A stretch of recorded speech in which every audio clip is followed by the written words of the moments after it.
हरे कृष्णा. प्रेक्षक हो, आपले गीता जीवनीमध्ये स्वागत आहे. भगवद्गीता जशी आहे तशी, अध्याय 4, श्लोक क्रमांक 10, भाग 2.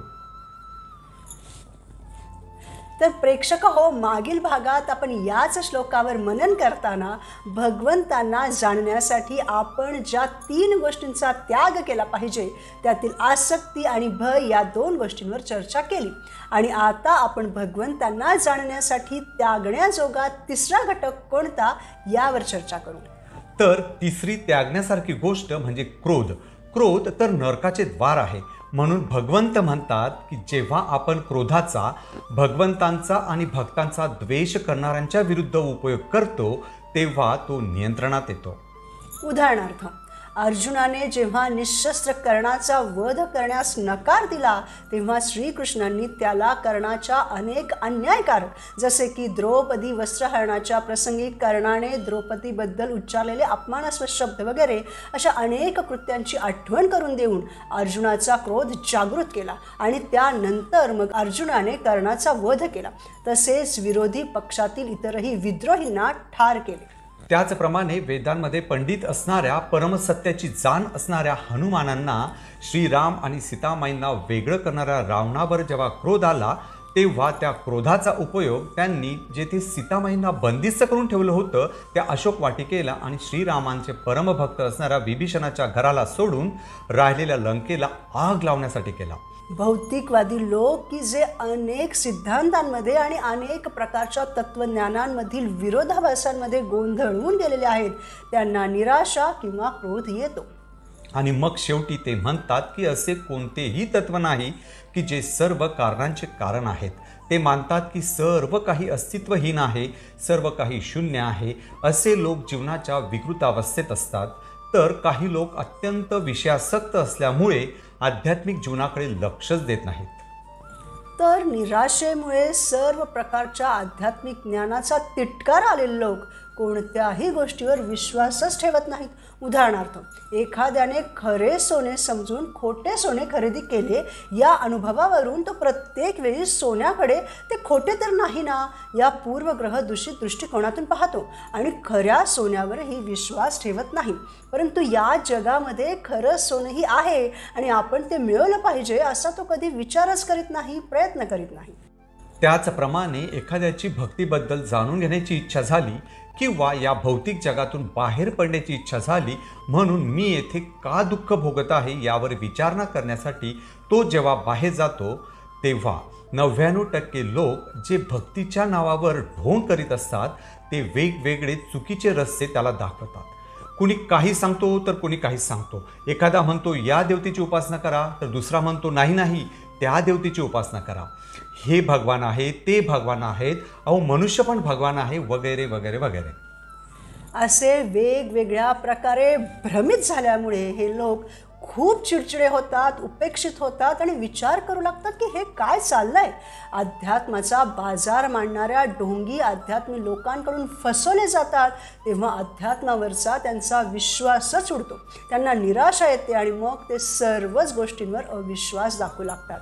परंतु या जगामध्ये खरे आध्यात्मिक गुरु आहेत की जे ढोंगी नाहीत, पाखंडी नाहीत. ते आपल्याला शुद्ध भक्ती देऊ शकतात आणि आपण त्यांची शरण ग्रहण केली तर ते आपल्याला आध्यात्मिक आनंदही मिळवून देऊ शकतात. यावर ते विश्वासच ठेवत नाहीत आणि आम्हाला भक्ती वगैरे काही करायची नाही हो असे सांगून पुन्हा पुन्हा याच भौतिक जगात खितपत पडतात. असे लोक मग नशा करतात, ड्रग्ज घेतात. तेव्हा चक्कर येते आणि वेगवेगळ्या प्रकारच्या गोष्टी दिसतात. तेव्हा त्यांना असं वाटतं की हां तोच मोक्ष आहे. अशा लोकांना मोक्ष प्राप्त करणं सुद्धा सोपं नाही. म्हणून मनुष्याने आसक्ती, भय आणि क्रोधापासून मुक्त होण्यासाठी सतत प्रयत्नशील राहिलं पाहिजे. भौतिक कार्यांपासून दूर गेल्याने आपण भय आणि क्रोधापासून मुक्त होऊ शकतो. आणि त्यासाठी पहिली गोष्ट म्हणजे आध्यात्मिक जीवनाकडे दुर्लक्ष करणे. म्हणजे लोक असे म्हणतात की भगवंत वगैरे काही नसतं, आपण आपल्या मनानं जीवन जगायचं असतं ही गोष्ट. दुसरी गोष्ट म्हणजे स्वतःच्या साकार रूपाबद्दलचे भय, जेणेकरून पुन्हा पुन्हा जन्ममृत्यूच्या चक्रामध्ये आपण अडकतो ही. आणि तिसरी गोष्ट म्हणजे जीवनातील असफलतेमुळे निर्माण होणारी शून्यवादी कल्पना की भगवान वगैरे काही नाही, सर्व काही शून्य आहे असे मानणे. या 3 गोष्टींपासून मुक्त होण्यासाठी मनुष्याने अधिकृत आध्यात्मिक गुरूंच्या मार्गदर्शनाखाली भगवंतांचा पूर्ण आश्रय घेतला पाहिजे आणि भक्तीने जीवनाच्या नियम आणि विधिविधानांचे पालन केले पाहिजे. उदाहरणार्थ, श्रील प्रभुपादांनी निष्काम भावनेने कोणत्याही प्रकारच्या अडथळ्यांना महत्त्व न देता इस्कॉन नावाचे विश्वव्यापी आंदोलन उभे केले आणि कितीही संकटे आली तरी भगवंतांच्या सेवेमध्ये ते त्यांच्या शेवटच्या क्षणापर्यंत रत राहिले.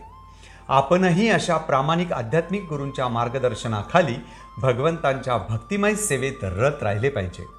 त्यासाठी भक्तीचे 9 स्तर आहेत. पहिला स्तर म्हणजे श्रद्धा. हे प्रारंभी मनुष्याला आत्मसाक्षात्काराची इच्छा असणं आवश्यक आहे.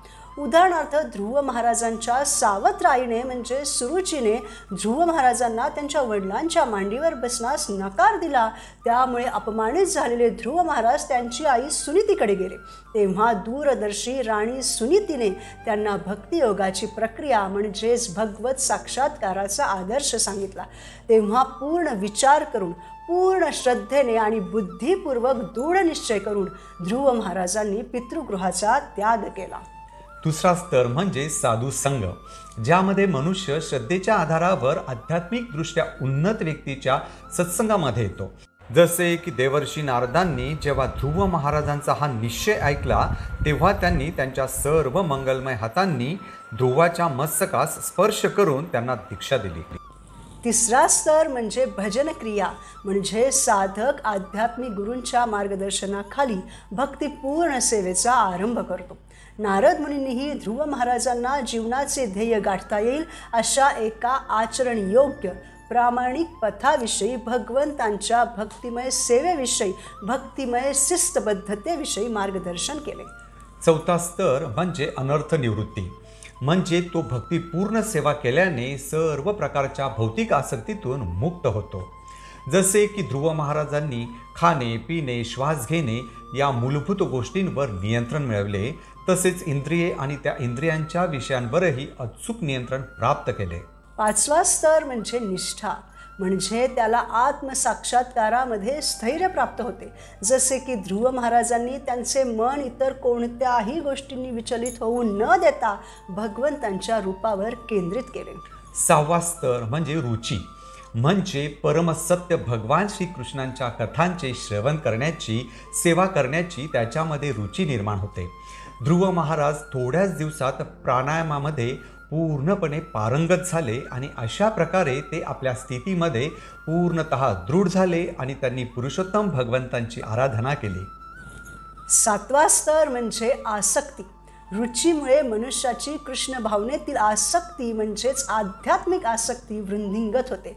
ध्रुव महाराज भगवंतांचे ध्यान करीत असताना एका स्तंभाप्रमाणे निश्चल अवस्थेत एकाच पायावर उभे राहू शकले आणि या स्थितीत त्यांनी आपले मन पूर्णतः परब्रह्मावर केंद्रित केले. आठवा स्तर म्हणजे भाव. या स्तरावर त्याची रुची परिपक्व झाल्यावर भाव किंवा भगवंतांच्या दिव्य प्रेमातील प्राथमिक स्तरामध्ये ती रूपांतरित होते. ध्रुव महाराजांना त्यांच्या तपस्येचे फळ म्हणून साक्षात भगवान श्रीकृष्णांनी त्यांच्यासमोर येऊन दर्शन दिले. तेव्हा आपल्या प्रभूंना अगदी समोर पाहताच अत्यंत गोंधळून जाऊन त्यांना ध्रुव महाराजांनी सादर प्रणाम केला. एका काठीप्रमाणे ते भूमीवर पडून त्यांनी भगवंतांना साष्टांग नमस्कार केला. भावविभोरतेच्या अवस्थेतच त्यांनी भगवंतांकडे असे पाहिले की जणू काही ते आपल्या नेत्रांनी त्यांचे प्राशन करीत होते, आपल्या मुखाने त्यांच्या चरणकमलांचे चुंबन घेत होते आणि आपल्या बाहूंनी त्यांना आलिंगन देत होते. आणि 9वा स्तर म्हणजे प्रेम. येथे भक्त जीवनाचा परमोच्च परिपूर्ण स्तर म्हणजे भगवत प्रेम प्राप्त करतो. ध्रुव महाराजांनीही भगवंतांच्या प्रेमापोटी पूर्ण नम्रतेने प्रार्थना केल्या, त्यांच्या भक्तांच्या संगाची कामना केली आणि ते भगवत प्रेमात तल्लीन झाले.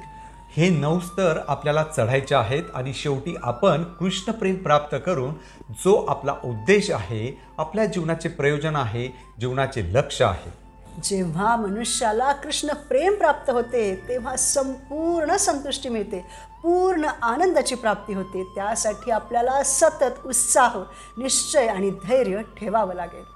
भीती वाटली तर कृष्णांना आठवावे, आनंद झाला तर कृष्णांचे धन्यवाद मानावे, दुःख झाले तर श्रीकृष्णांचे चरण पकडावे.